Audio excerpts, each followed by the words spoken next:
sana'y nasa mabuti ating kaligayahan at ligtas sa lahat ng bagay. Guys, mag-unboxing tayo. Bali, maganda ito siya na idea for pang-regalo for Christmas. So, natanggap to sa isa sa mga nagbigay sa atin. So, tara, samahan niyo ako magbukas.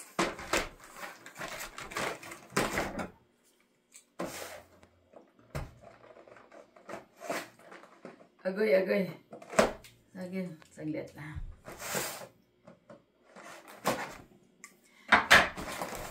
Ayan. Pero nakikita natin guys na cheese at dalawang cheese. Pero tingnan natin, mas magandang buksan natin. Para makakuha tayo ng idea sa susunod na Christmas. Or wow, ito pala.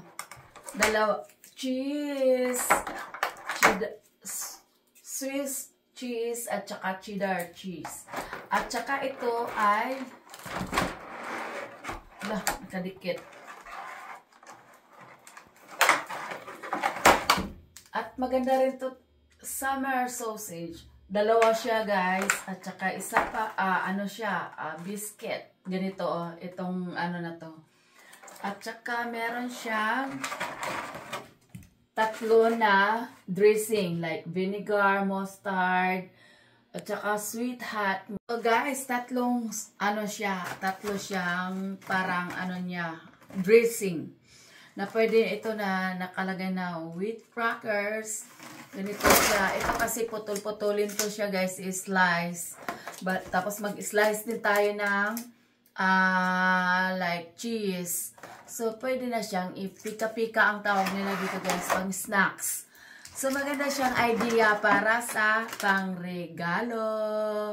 So, ayan, at least alam na natin. Kumpleto na yung Ricardo's Puntos. May cheese, may summer sausage.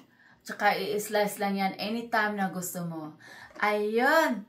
So, sana ay nagkakuha tayo ng idea for next Christmas. Pamigay natin sa ating mga friends. Ayan.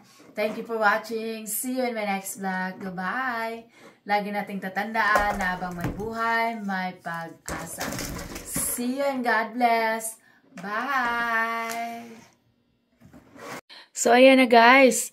Nakuha na natin ang at least na alam na natin kung ano talaga ang nasa loob nitong box na to. So, ayan, nakakuha na tayo ng magandang idea para pang regalo next Christmas or any occasion na pwede tayong magbigay ng regalo. Right?